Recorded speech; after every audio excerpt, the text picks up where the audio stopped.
Does anybody experience stress in their day-to-day life? There's always so much to do. Work, children, rushing around, errands, shopping, sports activities. It just seems like it's never ending.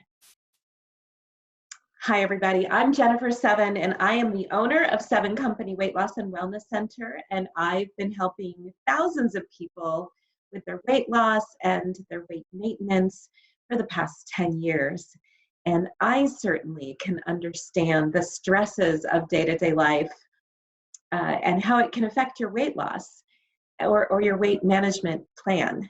So today I am excited to talk to you about how to incorporate self-care, how to take care of yourself so that you don't get derailed and the stresses of life then begin to take a toll on your weight. And what I'm going to do now is I'm going to pull up this PowerPoint that I have so that I can go through the slides with you and share. So let's get going. Okay. Slideshow from the beginning. Okay, so we're talking about self-care and self-love today. Dr. Tran, who has written several books about weight loss and weight management, always talks about the fact that we need to love ourselves enough to lose weight. It's not about losing the weight in order to love yourself.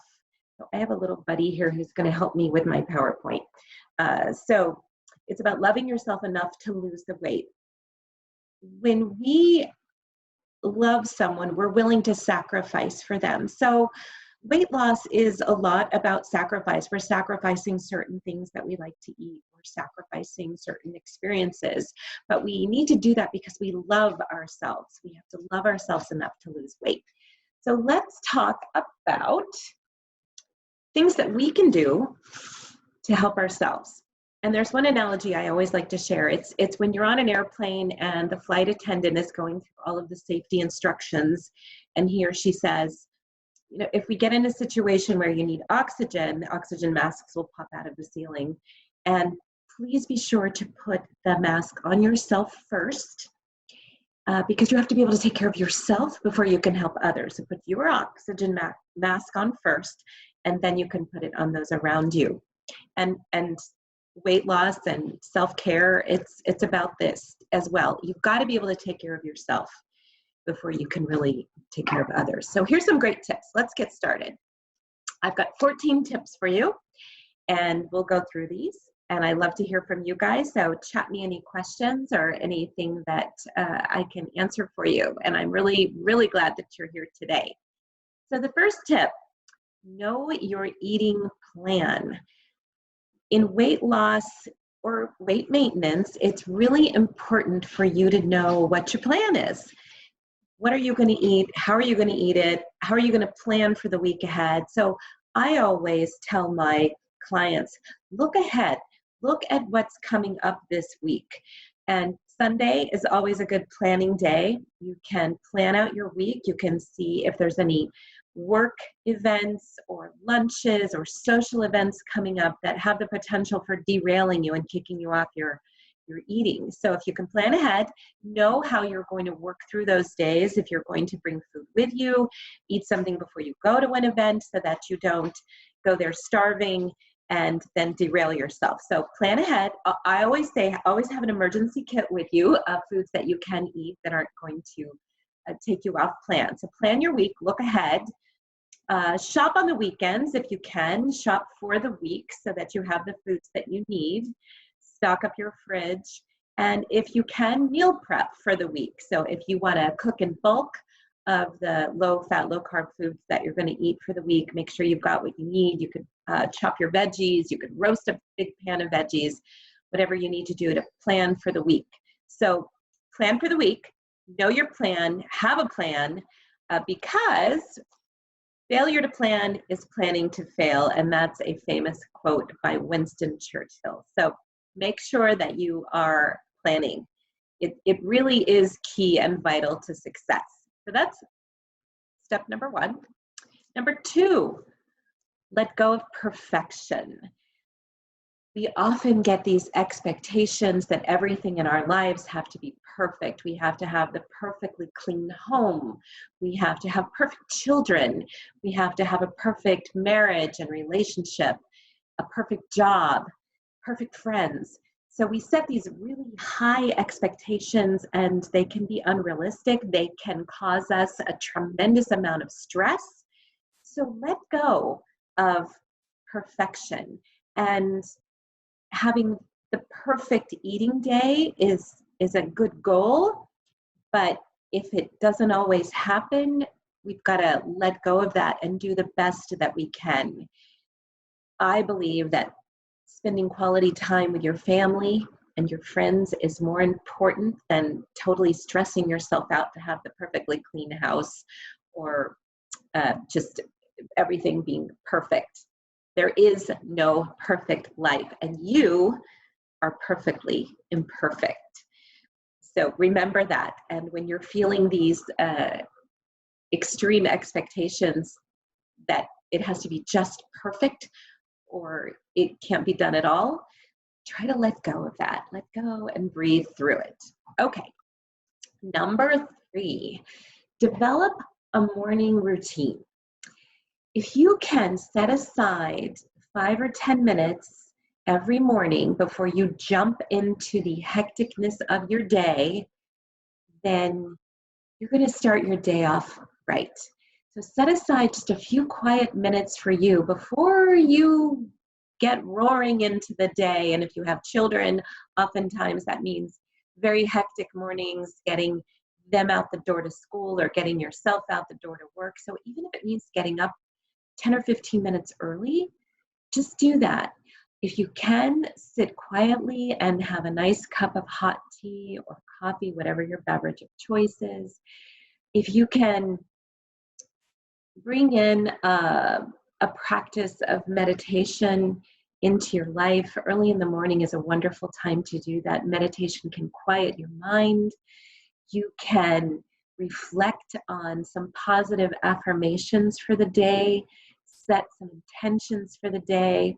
A nice affirmation might be, I will follow my meal plan perfectly. Oh, I said the perfect word. I will follow my meal plan to the best of my ability today.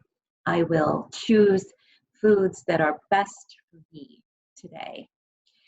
An intention, so that's an affirmation, and an intention could be, today I'm going to make the best choices that I can to commit to my eating plan. So just 10 minutes of quiet time meditating. There's meditations that I have provided to you that you can listen to. There's many meditations out there. You can do guided meditations, or you can just sit quietly for 10 minutes. I think journaling is wonderful and a great thing to do first thing in the morning. You can journal your intentions, journal your affirmations. The act of writing, it actually activates from the hand coordination to the brain. It kind of imprints it even more into your system. So journaling and writing is powerful. If you have time in your day in the morning, take a walk, get outside, look at nature. If you have a dog, take your dog for a walk. I have a beautiful path behind my house with a stream. And every morning, that's one of my practices. I take a walk and I look at nature and I look at the stream and I say a few prayers and I say some affirmations and I ask for what I would like in my life for that day. And I say thank you for the beautiful things that I have in my life. So that's my practice. And if nothing else, start your morning out with deep breathing. Just breathe in deeply. That will calm you. It will lower your heart rate. It will set your day off with a nice, quiet, deep breathing practice. So try those. Those are all wonderful self-care things and trying to develop a good habit for you every day. Number 4, protecting your sleep. I can't tell you enough about how important sleep is for our health and very important for our weight loss. Chronic sleeplessness and poor sleep leads to weight gain, irritability, and additional stress. We really need 5 to 7 hours of good sleep every day. And the studies are now showing that we can't just make up sleep. Like if you like to sleep in on the weekends, that really doesn't make up for what you might have missed during the week. And so getting that good sleep in helps. There's also hormones that occur during sleep, during rest.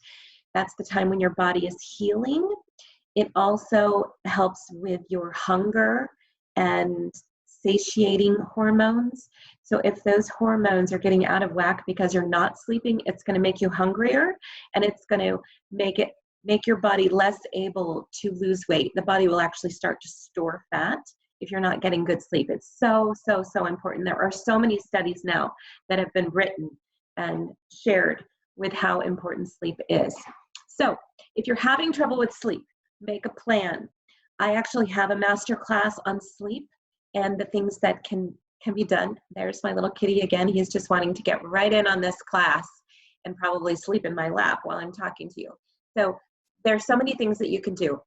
Cut back on caffeine after 2 o'clock. Some people are incredibly sensitive to caffeine.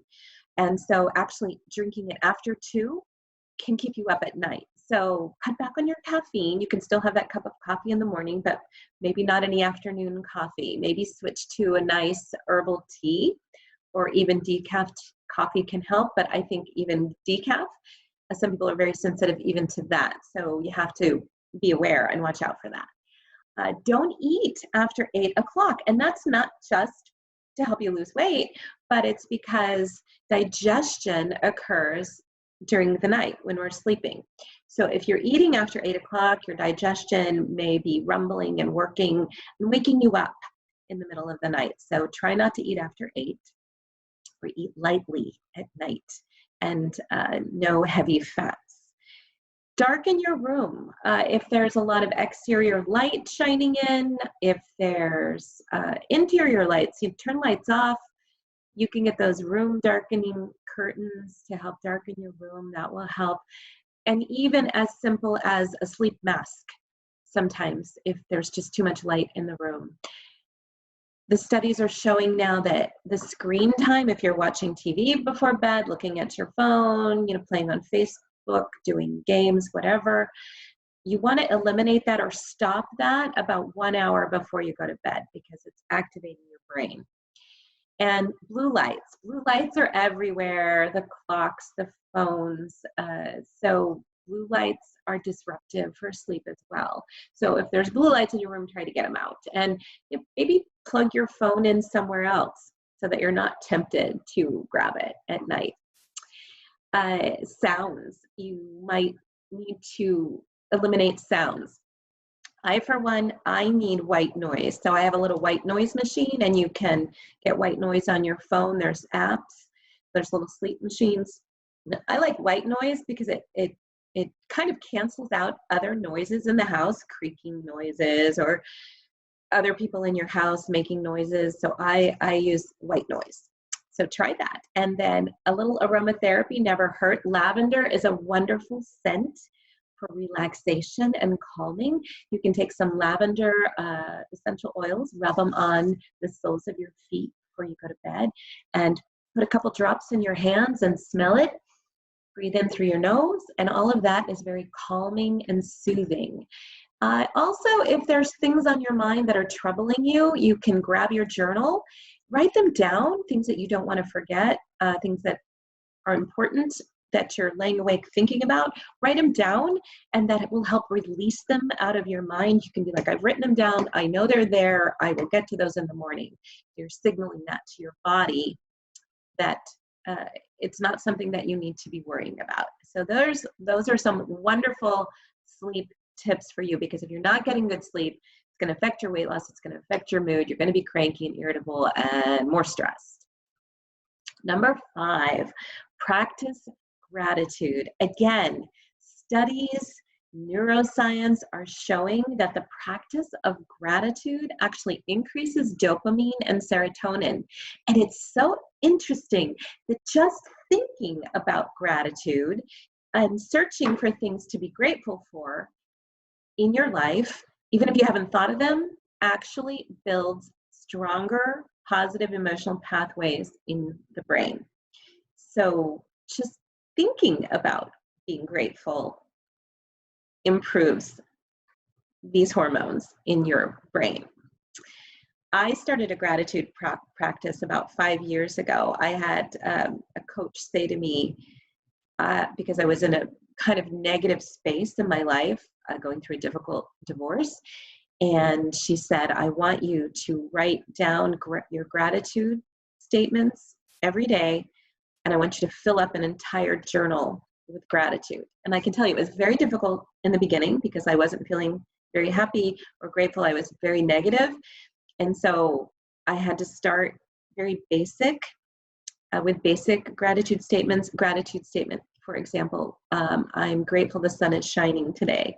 I am grateful that I have a roof over my head. I am grateful I have food on my plate. And as you begin to write down what you're grateful for, you'll be amazed at how it expands. It expands, and you'll begin to look at the world in a more positive way. You can say, I'm grateful that I ate my salad today. I'm grateful that I got in my protein today. I'm grateful that I drank my 64 ounces of water today. Grateful that I have a weight loss coach. There's many things that you can do. So I strongly encourage you to start a gratitude journal. It will help your mindset. It will change how you view your life and the world. So begin that. And that could be one of the things that you do in your 10-minute practice in the mornings. Have that gratitude journal by your bed, get up, write down 3 things, or write them down before you go to bed. It's a nice way to end your day as well. Exercise. Exercise. We know exercise reduces stress. It improves your mood and concentration, combats depression, and you only need to do a little bit every day to make a difference. So if you can just add 10 minutes of exercise into your life a day, it's going to really help with your stress. A brisk walk. Again, if you're lucky enough to have a dog and you're the dog walker, or if you're not the dog walker, become the dog walker. Get out there and walk that dog and just get a nice little pace going, 10 minutes, 15 minutes. That's part of my practice. You know, taking the dog out, I told you, walking through nature, just fresh air, breathing the air, looking at nature, getting your heart rate up a little bit, it's going to make you feel better. So even if you don't have a dog, you can get out there and walk. If you want to take a yoga class, yoga is phenomenal. It is a good exercise. It can actually get your heart rate up a little bit, but you're stretching, you're doing something good for your body, and it's very, very good for your mind. So yoga, walking, whatever works for you, but try to get a little bit in every day. I mean, some little tips, if you're busy day at work, walk up and down the stairs at the office. Park your car farther away from the front door. Don't get that parking spot right up next to the front door. That'll get you a little bit of exercise and walking, okay? So that's exercise. Get your exercise in. This is one of my favorites. Take a power nap, or just take a nap. Doesn't a nap seem like such a luxury because we don't allow ourselves to take that time? But wow, what a treat if you can get a 30-minute nap in when you're just really drained or tired or stressed. And maybe you could only do this on the weekends, but just curling up and 30 minutes, set your alarm. You'll be amazed how that can recharge you. And it feels like such an indulgence, but it's really such a self-care thing that you can do for yourself. So, I mean, I've heard stories too about people that have offices, you know, locking the door to their office and laying down for 20 minutes. I think some companies are actually encouraging that to recharge you. So take a nap. Moving on. Number 8, respecting your budget. I think one of the top things that causes stress for people is finance. Stress, finances, and budget. So take some time in your life to understand your finances and honor your budget. So if you don't know what your finances are, it's a really important thing for you to figure out and learn. And developing a budget, there are so many apps that can help you with this, but taking control of your financial health, knowing how much is in the bank, knowing how much has to go out of the bank, it's important and will reduce your stress. And sticking to your budget is also going to help eliminate your stress. Some of us turn to shopping to make ourselves feel better. You know, we go out and it's like, well, I'm going to buy a new outfit to make myself feel better. But if you splurge, it may feel really good in that moment, but then the stress is going to arrive when you get the bill and you're like, why did I do that? I try to avoid the stores actually, unless I really have to go, especially around the holidays, because that's when everything is so pretty and tempting and sales everywhere, and you get so drawn into that temptation or just thinking, oh, I really need that, when you really don't. And also, if you're out shopping for others, there's temptation. My mom and I used to laugh. She had a little quote, and it was one for me and one for thee. And that's not always a good way for managing your budget. So respect your budget. That's going to help reduce stress. And all of these things that I'm telling you, how do they impact your weight loss? If you're stressed and all of these things are getting out of balance, it's really going to affect your metabolism, because stress causes you to hold fat, and it also may cause you to eat things that you shouldn't be eating while you're on your weight loss plan. So that's the purpose of taking care of yourself, is so that you can honor your body and make good choices. Number 9, let go of guilt. Guilt does not serve you. Guilt makes you feel bad.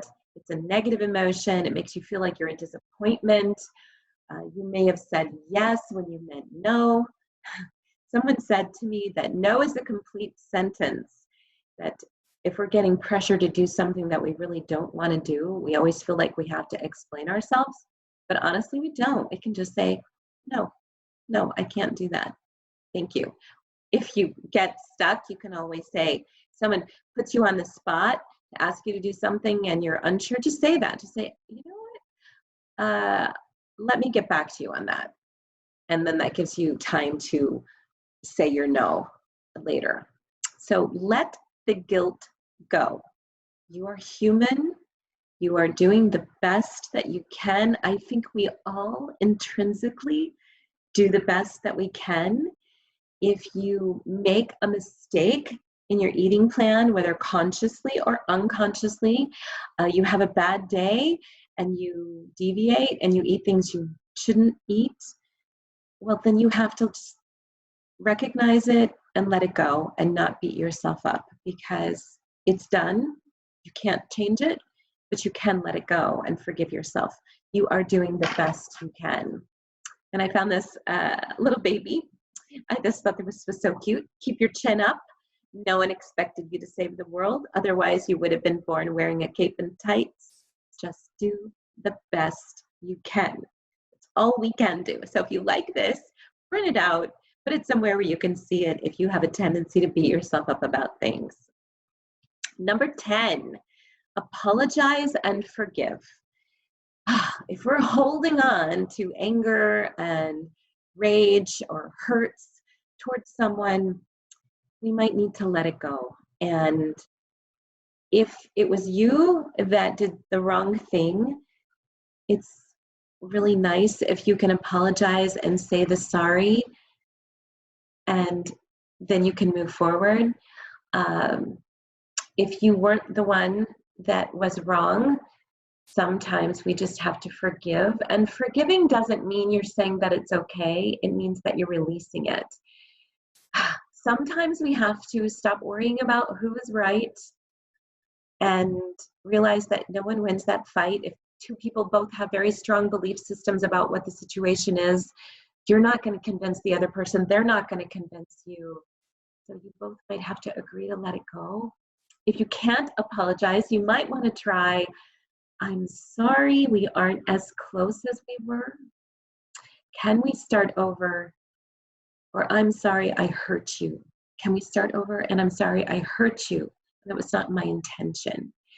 And the forgiveness piece, and I had to work on this a lot regarding my ex, because I was very hurt and angry with a lot of the things that happened. But I knew that I didn't want to ever speak to him. I knew that he and I were not going to be able to ever get on a place where we could communicate.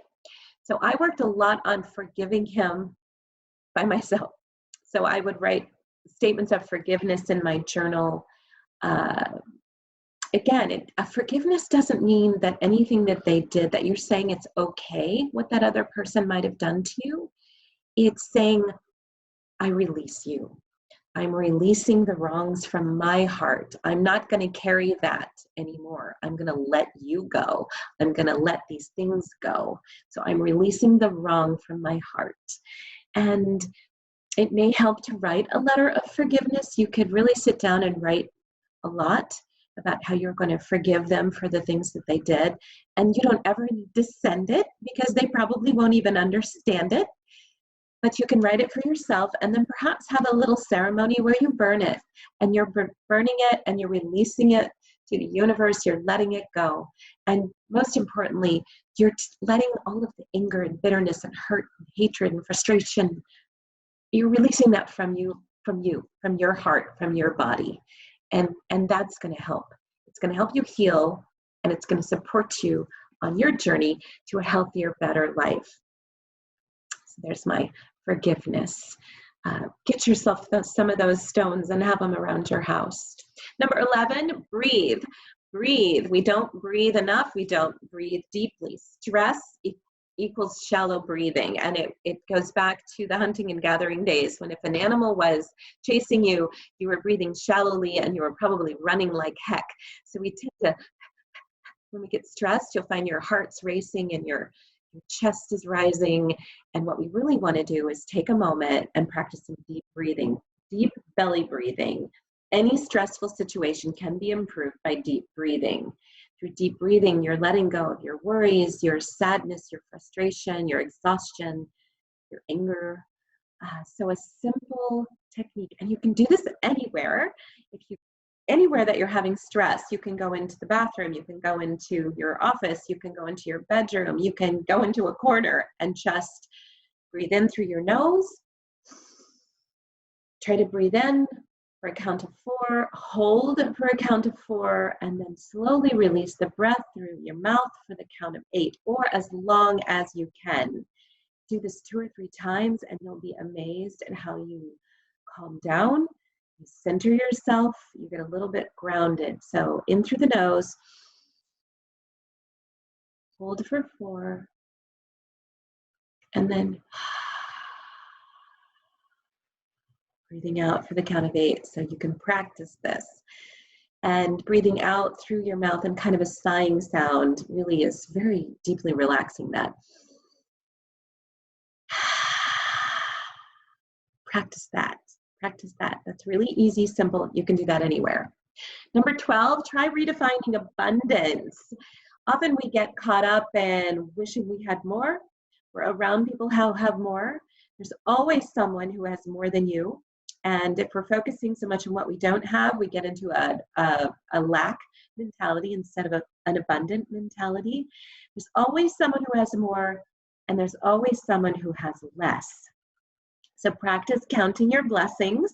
That goes back to your gratitude, where you can actually journal, counting your blessings. You have children. I'm grateful that I have children. I'm grateful for my little cat here who likes to sit on my lap while I'm working. I'm grateful for my dog. I'm grateful for my home. I'm grateful for my job. I'm grateful for my car that runs for me. That's your gratitude. It's your blessings. Start your day off counting those blessings. It's going to set you up for a good day. Don't focus on what you don't have, because what you focus on is what you will attract. Remind yourself of what you have and think about the people who have so much less than you. Think of the people who have lost everything. We've had crazy hurricanes. We've had these fires all around the world. People who've lost everything. There's people suffering from war. we have so much more. If we're safe, we're warm, we have a roof, we have food. So redefining abundance in your life will make you a happier person. Number 13, sometimes we have to take a full stop. We are overdone, we are overcooked, we are overwhelmed, we are overstressed, and backing off and taking a time out may not be enough. All of these techniques might not be enough, and you might just have to take a day. Sometimes you need a day. It's called a personal day or a sick day, because if you don't do it, you're going to get sick. So you take a day off and you say, I'm out, I'm locking my door, I'm turning the phone off, I'm getting into bed with a book, or maybe I'm going to watch TV all day and I'm not leaving the house. I'm going to nap, I'm going to sleep in, I'm going to have some hot tea, and I'm going to pamper myself. I'm going to take a bubble bath. I'm going to do some essential oils. I could do an at-home spa day. Sometimes you just have to do it. If you have a crazy household, maybe you need to check into a hotel and find an inexpensive one, get a Groupon, go somewhere and just take a day. And it's your day. You're recharging. Got to recharge your batteries. Otherwise, if we deplete our little internal battery too far, we're going to get sick. We're going to get really irritable and not be fun to be around. And things are going to go south. So don't be afraid to do a full stop every once in a while and take a day. Maybe even plan a day once a quarter. I know, that'd be a good thing to do. 14, practice kindness. Be kind. There's not enough kindness in our world today. So be kind. Be kind to yourself. Most importantly, be kind to you. Practice that self-love and self-care. And try practicing it with others. Instead of trying so hard to please everyone else, decide to be the light of kindness for the day. And this is so simple and easy to do, and you'll be amazed at how it can change your day. Open a door for someone. Just hold the door for someone. Smile at a stranger. Offer a compliment. My goodness, you look so pretty today. Or blue is such a nice color on you. Can you imagine that person's going to smile and be like, well, thank you. And have you ever seen the mom with the stroller with the diaper bag and she's struggling? Help her out. Help her open the door. Help her get her stuff in the car. What a nice thing to do. If you practice just simple little nice things, kindness will fill your heart. Bring some flowers, fresh flowers into your office and give them to the front desk person. There's so many little things that you can do, and they don't have to cost money. Just offer that smile, offer that compliment. And you know how they sometimes say, if you're in the drive-thru at Starbucks, pay for the cup of coffee for the person behind you. That's happened to me a couple times, and I cannot tell you how it makes my day. I'm like, oh my goodness, thank you. And I don't even know who I'm saying thank you to, but it's wow, it makes you feel great. Spread kindness, be kindness. So keep calm, practice your self-care. It will serve you well.